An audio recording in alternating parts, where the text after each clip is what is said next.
Welcome, my amazing viewers. Thank you so much for joining me on my program once again. I appreciate you wherever you are connecting from. If you have not subscribed to my channel, please kindly subscribe to my channel. Click the notification bell so you'll be notified each time I upload a video. You will be among the first to receive it. Thank you so much. And remember, in this channel, we talk about the situation of the contraption called Nigeria, the indigenous people in that very contraption called Nigeria, what they are facing, the subjugation and the oppression of the indigenous tribe in that very contraption called Nigeria. That is what we talk about in this channel. We are not talking hate speech. We're not preaching against anybody. We are not speaking against anyone. All we are saying is that live and let's live. And for those who have said will not live, they will not live either. Just like the Fulani Janjaweed have made it upon themselves, taken it upon themselves that they will destroy every indigenous tribe in that country called Nigeria. We cannot fold our hands and watch them destroy us. That is why we are speaking up. We are saying it exactly the way it is without being politically correct. We will continue to bring out the truth to the front burner. It doesn't matter what they do. It doesn't matter how they try to change the narrative. We will continue to push forward and say it exactly the way it is. That is why we are here. Today, we are going to talk about another issue on the contraption called Nigeria. The one Nigerian fraud that they are presenting before us. One Nigeria is a total fraud. A total fraud because there is nothing one in that very contraption called Nigeria. Each time I hear somebody talk about one Nigeria, I wonder which one Nigeria are they talking about. Is it the one we know or another one? Nigeria is not one and can never be one. In every aspect, in any way you look at it, they can never be one. Even this very Janjaweed, they know that Nigeria is not one. When you talk about it, they call it hate speech. When you talk about what is happening in that contraption, they call it hate speech. But they know that what you are saying is truth. They will not admit it. When you say the truth about what is happening, they call it ethnic profiling. Meanwhile, they are the ones who are in charge of the ethnic profiling. They have profiled the Biafrans for a very long time. Up to date, they are still profiling the Biafrans. Nobody is speaking about it. Nobody is digesting it. But when you speak about what they are doing, the evil they are committing, you see them rising up to talk about one Nigeria. A one Nigeria that never existed anywhere. There is nothing like one Nigeria. Are you going to say that there is one Nigeria when some section of the country are practicing a different law? Why some others are practicing a different law? Why do you call it a one Nigeria when the law is not applicable to everybody? Some people will commit an offense, they will go free, and some people will commit an offense, they will be jailed. Are you going to call it one Nigeria where you will deny some people an appointment because of the ethnicity? You deny people opportunity because of where they come from. You deny people opportunity because of their names. And yet somebody will wake up and begin to talk about one Nigeria. For a very long time, we have been talking about the quota system. The quota system in Nigeria is one of the evidence that will show you that Nigeria is not one. The North is different from the South. The North cannot meet up to the South in any angle. They can never meet up.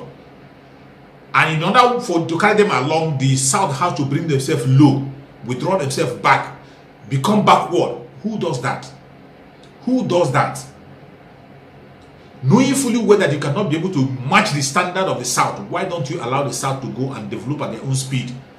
Why do you remain in your North and develop at your own speed? This is exactly what we are asking for and nothing more. And somebody who is from the South will come out and begin to preach about one Nigeria. Which one Nigeria are you talking about? They talk about equality. Some people say they are dreaming for a Nigeria where there are people. How can you have such a Nigeria? In which planet are you going to have a Nigeria where everybody will be equal? It can never happen. A country that have institutionalized inequality. A country, Nigeria, that have institutionalized inequality, even in their constitution. How are you going to make it work? It can never work. When you talk about quota system is institutionalizing of inequality. That is what it is. In a place where somebody will fail exam, yet will be admitted into the university. Meanwhile, somebody that passed excellently will not be admitted. In a place where somebody who is qualified for a job will not be given a job, then you take the job and give to somebody who is not qualified simply because he's from a particular section of the country. When we talk about it, they say it is hate. They say we don't have to talk. Why won't we talk about it? This is the reason why we say that the country is not one and can never be one. The foundation is faulty. It was built on a faulty foundation. There is no building you can put on top of it. A block, no matter how strong the block is, you put a building on a faulty foundation, it must surely crumble. It must surely crumble, and when it falls, it is going to kill a lot of people. That is what is happening in Nigeria. The faulty foundation is now falling down on so many souls. People are dying. a country that has never ever been one, have never been united, and will never ever be united. Even before the independence, after the independence, until they have never been united. They have never been united with one Nigeria. And yet people are pretending, pushing an agenda that pays their bill, pushing an agenda that protects their fraud. I don't blame them, because the Nigeria itself is a fraudulent entity. So how can a fraudulent entity produce something that is innocent? It cannot be possible. It cannot be possible. You talk about the quota system. Quota system, look at it from all angles. That is institutionalizing of inequality. In a system where people attend on the same exam, we attend the same exam, someone fail. Even after the person has failed, you admit the person to the university. Meanwhile, somebody that passed excess will not even be admitted. After graduation, people who passed excellently cannot get a job. But people who didn't even pass the exam, who were pushed forward, will get a better job, even be in the leadership. In such kind of environment, how do you expect such kind of environment to succeed? How do you expect it to succeed? You know, when people from the southern part of Nigeria are complaining about these things and talking about it, some people take it to be hate. They call it hate speech. Some say we are hating. It is not hating. This is a fact. The country is not one and can never be one. They are not equal. And that is the truth. Why is it so hard for people to accept this? Why is it so hard?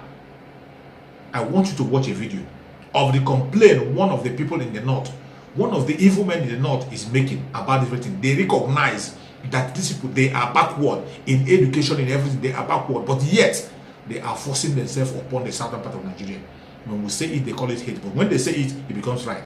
The North has always been behind in education. We've been continuously an education disadvantaged region right from independence. Even though we've been given preferences, you know, JAMB scores and all that, that has not helped. In fact, it has made our people lazy. So I'm against this differential JAMB and differential FGC scores. I think people should be encouraged to work harder and compete. And we are preparing our children in Kaduna State to be competitive, not only in Nigeria, but globally.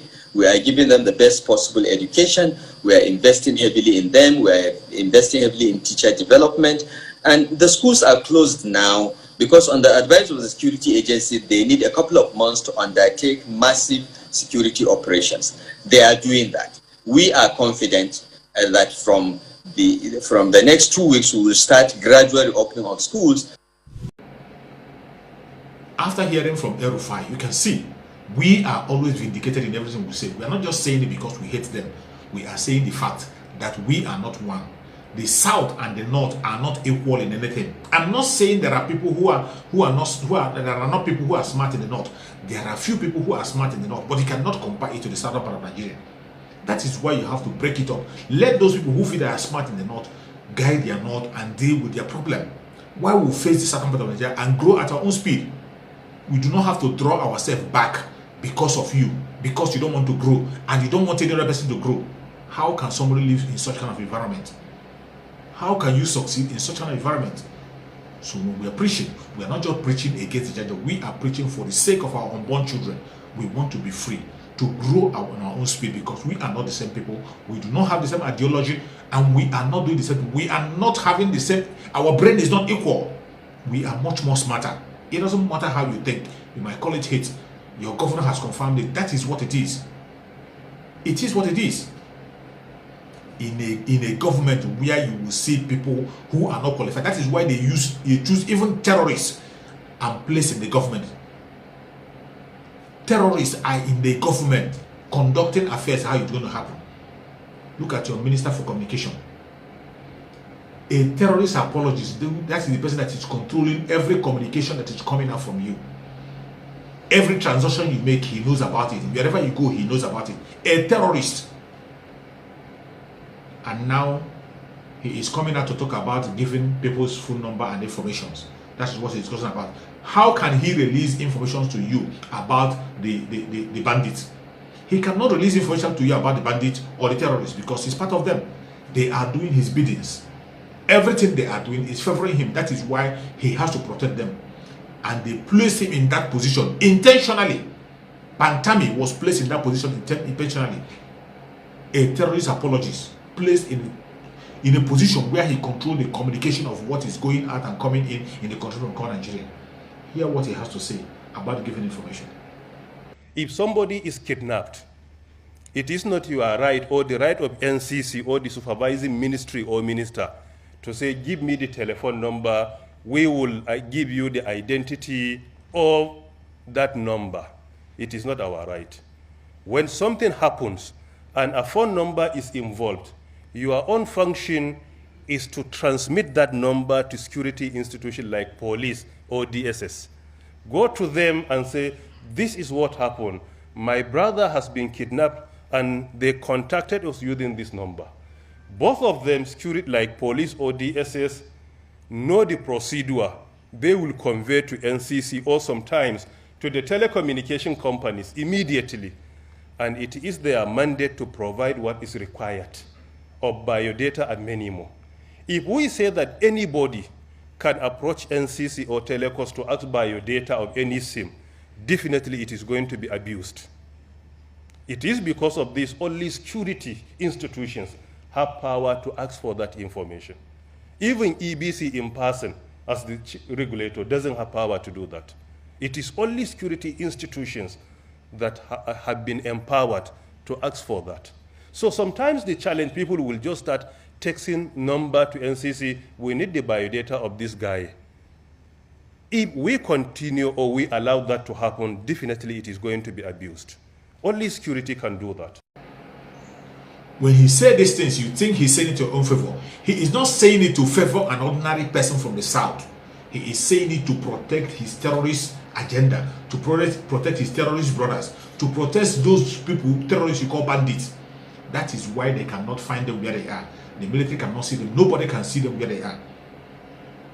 Talking about giving information. These are people who use phone call to collect ransom. They call families and collect ransom. People go and pay the money. They come back and kidnap again and again. They are never been tracked. How can they be tracked when you have a terrorist in charge of your communication?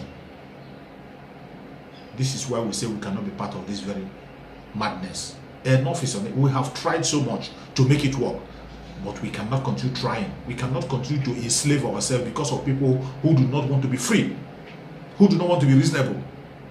We cannot allow them to continue to take our life, and it is time for us to take our own laws into our own hand. In this government of the Janjaweed, controlled by the Fulanis, you have seen that the terrorists have been emboldened more than ever. They are now speaking boldly. A terrorist organization will come out to elect a brand ambassador. Where have you seen that in any part of the world? A terrorist organization choosing a brand ambassador for themselves. And funniest thing about it is that they chose a brand ambassador from the southwestern part of Nigeria, from the southern part of Nigeria.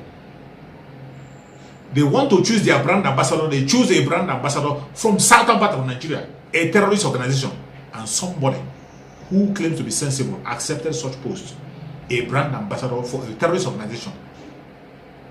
Watch and hear from their brand ambassador, whom Yeti Allah have chosen to represent them around the world, to paint them terrorist organization, to speak for them, and somebody accepted it. Hear from them. We have decided to brand ambassadors across the country who are nationalistic, non-tribalistic, and have the interests of this country at heart. Today we're here, we are decorating our Queen Mother, Amina Temitope Labinjo Ajayi, Mama Diaspora, as a brand Mietiala ambassador. She can stand up for journalists to recognize her. She will carry on the power of the Board of Trustees of the Mietiala Kautal Hore, today, 6 September 2021, we have branded you as our ambassador in diaspora for you to tell the whole world that the pastoralists are the most peaceful people on the African continent. That is why they have created empires across the African continent.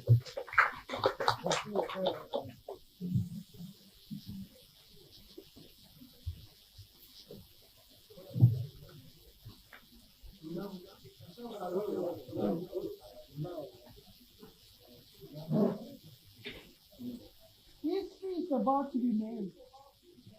I thank the Almighty Allah and glorify His name for this historic occasion. I'm overwhelmed, you can all see, with joy and excitement, going by the high caliber of dignity and moment crowd gathered here today. Alatema. Let me especially thank my eminence, my leader, my dear brother, the national president of the Allah, Kautar Hall, Forrest. I'm trying to use the American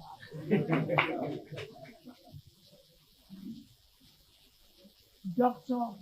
Alhaji Dr. Bello Abdullahi Bodejo, and the entire executive members of this great association for bestowing on me this rare honor and uncommon recognition as the Mieti Allah Brand Ambassador for Peace, Economic Development in our dear country, Nigeria.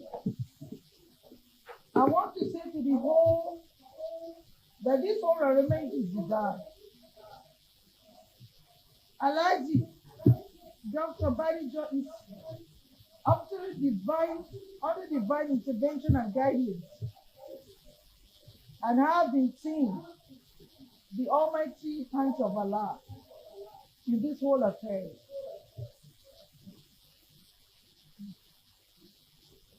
I left the shore of Nigeria to United States of America over 30 years ago, but I've never one day failed to think about the peace, unity, prosperity of this great nation, Nigeria.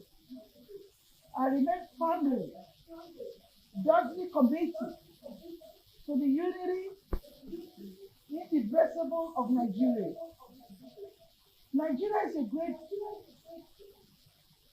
nation of great people. Our strength and greatness is presented in our ethnic, religion, and political diversity and pluralism. Irrespective of our ethnic and cultural and religious differences, we are bound and bounded by a common destiny and national interest. Therefore,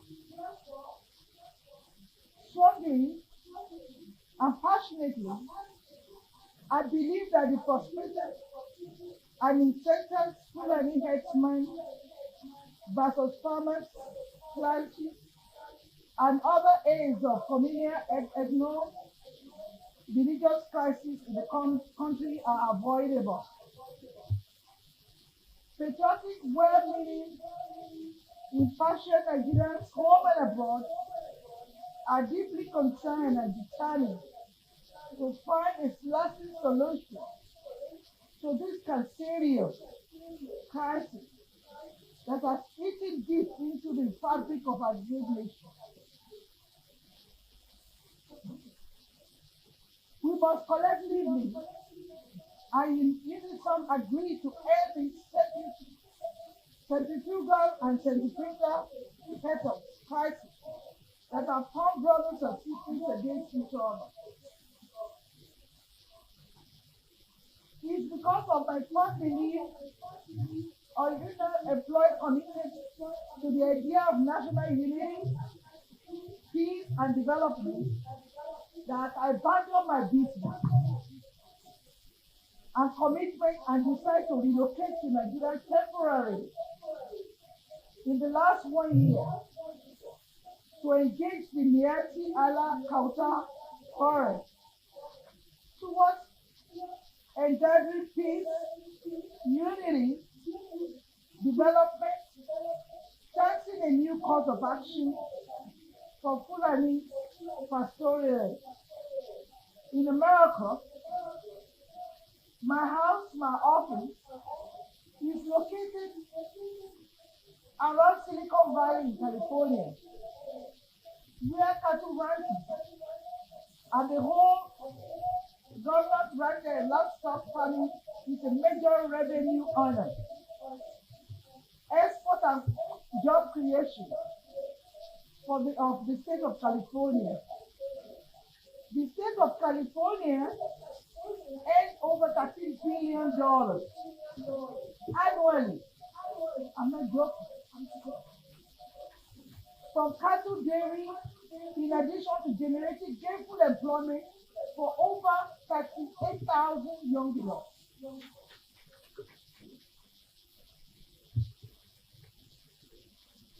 In reverse, in the case of Nigeria, where we spend this scarce foreign exchange of importing over 1.5 billion worth of dairy products every year, it's hard.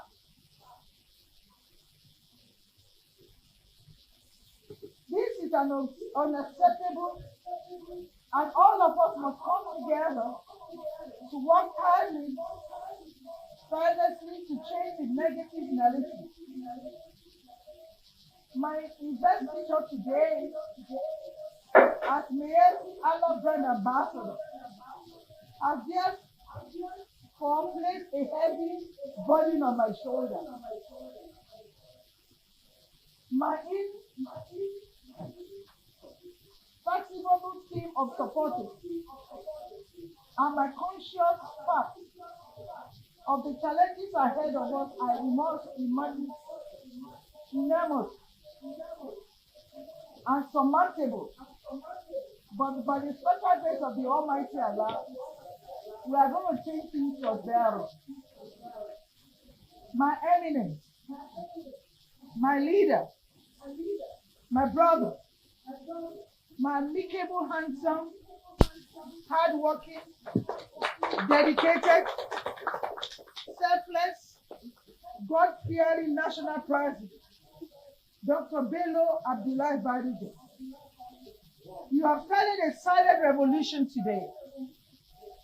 Your name will be written in gold in the annals of great nation as a visionary, a loving leader of the Fulani. I assure you that we will not betray the enormous confidence he reposed on me.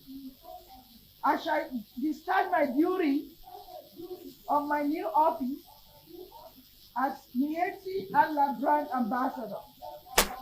Mama Mieti Allah Kauta Ore.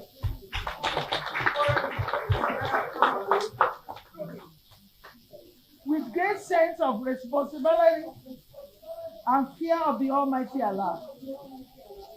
I will not be drawn into partisan politics in any endeavors that tend to divide Nigeria. As your brand ambassador, I represent the force for good and unity, peace, progress, economic development of our great nation, Nigeria. It shall be irrevocable, committed to the pursuit of lasting peace and prosperity among the preliminary entities. As Mieti Allah Ambassador, I'm in a hurry to start work because there's so much work to do. And as a mother, you feel me? I have developed blueprints, total transformation of cattle rearing and farming business that will change the gross domestic product, the GDP of Nigeria. If we are able to implement half of my development agenda for the Fulani pastoralists and lingering the clashes of Fulani versus farmers will be a thing of the past. I just want to give you a tip of the iceberg. And I'm not joking. I have a robust action plan established as SB made the ATLA Train the Trainers Ranch Academy. Attached to it cattle farm settlements in various parts of the country. Part of these training trainers from the ATL SB train the cattle ranch will be traveling to California early next year. Inshallah. However, before the end of this year, my office, under the supervision of the ATL National President, will organize a local training program in Nigeria, screening and recruiting the first set of the trainers that are going to Silicon Valley, California, USA, for overseas training. We are in the millennium, right? So we have to do everything the millennium. The world is going high tech. You're going to digitalize, artificial, what they call it, information technology, everything in cattle riding in Nigeria. We've just started. Are you feeling me? Are you all feeling me, right? Yeah. So we'll be traveling to California and train and recruit the first trainers for Silicon Valley, California, overseas training. The primary objective is to expose them to modern sophisticated techniques, technology in cattle husbandry, dairy abattoir, and cattle field grazing. Our company, Silicon Valley Nigeria Economic Development, SBNet, has concluded all arrangements with our partners in the US. Yeah, it's done already. The blueprint is out. The curriculum is out, which I'm going to present to the ambassador now. The second aspect of my action is to build. You know, I have to say this. Somebody told me, he said, where did the Fulani live? I'm their mama now. I went on my knees to the Almighty Allah. Hi! I said, my children, where are they living? But as God will have it, the solution is right from my heart. I didn't know. That is why they said, never, never, never give up. Now, the second aspect of my plan is to build 1 million low-cost houses for the Fulani herdsmen attached to their head farm settlement. So that kind of, they don't have a house to live.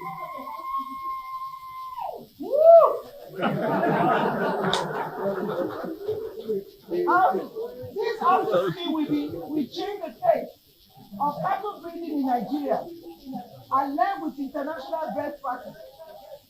Distinguished ladies and gentlemen, I invite you to join me in this new journey to bequeath to Nigeria with an enduring peace, unity, prosperity. I can't do this alone. All land must be on deck. They are enemies of progress who may want us to derail or distract us from one task. But let us remain focused, committed to task of liberating our people from the shackle of poverty, deprivation, and misery. On behalf of my humble self, my family, my sincere and friends, I sincerely thank His Eminence, Dr. Buhari, and his executive team for finding me worthy of this rare honor and exalted office. I pray to the Almighty Allah. I will continue to bless and reward you immensely for your selfless service to the Fulani. I thank you all for your love, support, and solidarity. Long live the ATLR, counter current. Long live the Federal Republic of Nigeria. This is where we found ourselves. Miyetti Allah is a terrorist organization. It is not hidden. Miyetti Allah is a terrorist organization. Number 3 in the world. Yet, when you hear about the Fulani herdsmen, killer herdsmen who were killing, it is Miyetti Allah. They are not hiding it. They have accepted it. They accepted the killing in Benue State. They didn't say it in secret. And they have continued to attack Governor Samuel Otom because he is speaking against open grazing, which is the means they are using to steal land from people and kill people. Each time they come out, they attack Samuel Otom. And I thank God for Governor Samuel Otom. He never been silent. He always speaks the truth and nothing but the truth. He challenged them and speak to their face. Tell them, including their Asorock, what they are doing is wrong. And once again, Samuel Otom have responded to Miyetti Allah. I want you to listen to what Samuel Otom has to tell Miyetti Allah and Muhammadu Buhari in their connivance on the killing of the people. Without security, there can be no meaningful development. So all of us must join hands together to ensure that we provide for the security men and women in our country to be able to provide safety for everyone at a time that people are becoming lawless and are being encouraged. I watched with dismay yesterday the uncalled for utterances of Miyetti Allah, an association confronting government. It's not just state governors that they are confronting even the federal government. But unfortunately, now the presidency will not come out to condemn or to say anything concerning what Miyetti Allah said, because they are part of them. And I asked them to come out clean on this matter. It is unfortunate. Our people are dying. I have more than 1.5 million IDPs. Our people are dying, and Miyetti Allah are coming out to claim responsibility for the killings and the pains that our people have. Then you tell me I should keep quiet. I should not talk about it. What is it? Miyetti Allah coming to say that if we don't repeal our laws, we will not know peace. And then where are the security men? Where is the federal government? Why are they not arresting them? Miyetti Allah are responsible for the banditry, for the kidnappings, for the killings that are going on in Benue State and other parts of Nigeria. And then federal government is romancing with them, providing security for the leadership. And they have the guts to come out and say that they took me to court when I enacted our law and we defeated them. Let them go back again. They have the right to appeal. We are ready to go to Supreme Court because we are a law-abiding people. But this evil agenda that Miyetti Allah has and is collaborating with the federal government, it is not accepted. For me, I commend the security agencies. You here in Benue State, you have been doing your best. And as I said, more than 100 security men have been killed in the course of providing security for lives and property in Benue State in the course of implementing this law. We have not committed any evil. We have done the right thing by ensuring that we are law-abiding. That was why we legislated. And the Constitution of the Federal Republic of Nigeria provides that we are free to make laws as a state, as long as it does not conflict with the provisions of the Federal Republic of Nigeria. That is what we have done here. And tell me how Miyetti Allah, what do you call a terrorist organization who have taken responsibility for killings and are coming to challenge governors that laws shouldn't have been made. I'm against that. And I once again call on federal government. If they banned iPod and made them terrorist organization, they should do the same thing to Miyetti Allah. If they stop Igboho, they should also do the same thing If not, that is injustice. They are unfair. There's no equity. I call on federal government to do that. For we were law-abiding. We have never been provoked to begin to take arms and all that. The commissioner have just said, Mr. Commissioner, you're free. Any person that is disobeying the laws of the land, please, I will not come in support of such a person. Go ahead and do your legitimate work. Arrest them and prosecute them. I will not come to plead for any indigene here, and I call on my people to continue to be law-abiding. At no time should anybody decide to be lawless, because lawlessness can only bring anarchy. And anarchy, nobody knows the limit that we can go. Even the security agencies themselves will be in trouble. I, as a governor, will be in trouble, because without the law, what is the instrument protecting me? And what will be the instrument protecting even the security agencies? So as long as we allow impunity to continue, because Mayati Allah, they have their way with the presidency, it will be unfortunate. Everybody wants me to stop talking, but I cannot stop talking when injustice is continuing. Give me justice, equity, and fairness. Then you will never see me talk again. If I talk, remove my ears. That is all that I stand for. I'm not asking for anything. I'm not against anyone. And let me say this insinuation that I insult President. I have never in my life insulted Mr. President. I only say the truth. All that I want is the right thing to be done. And what I say is to advise. I wanted to see the president. I was blocked. They say I will not see him. Say I'm insulting president. So where is the insult? Can the presidency come, or any other person who is saying that I insult the president, respond to all the issues that I have been raising in this country? In my state and in this country, can they respond to one? Instead of insulting me and castigating me, let them respond to those issues. I'm not against anybody.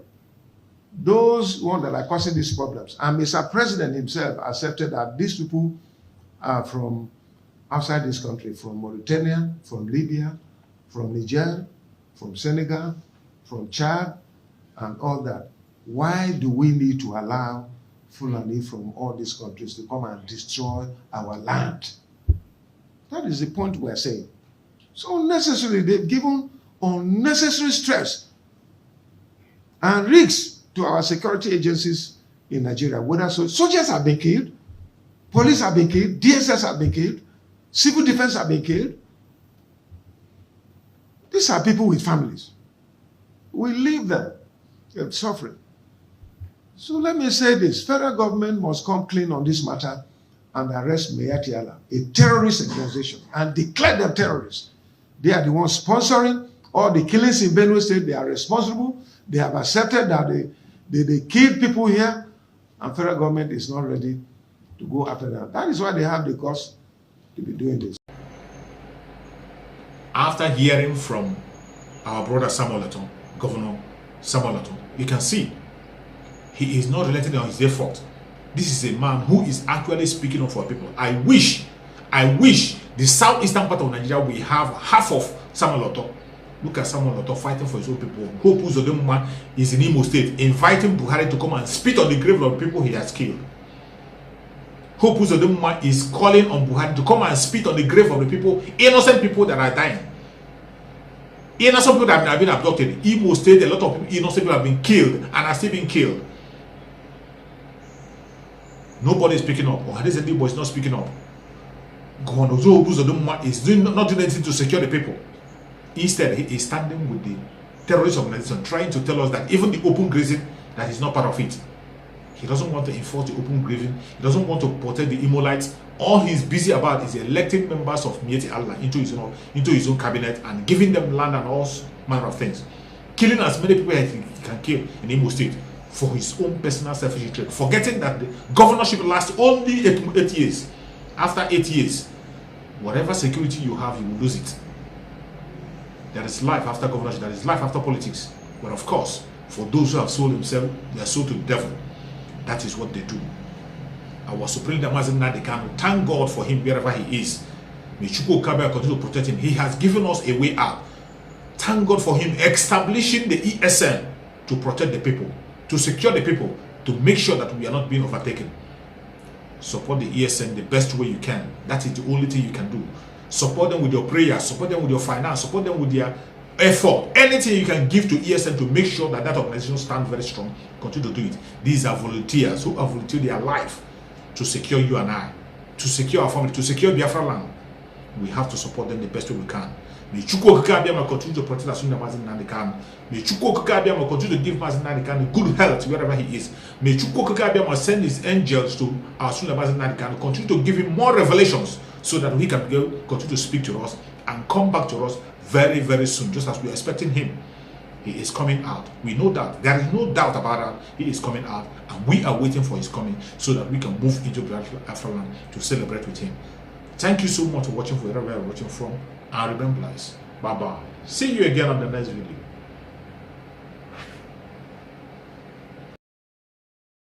video.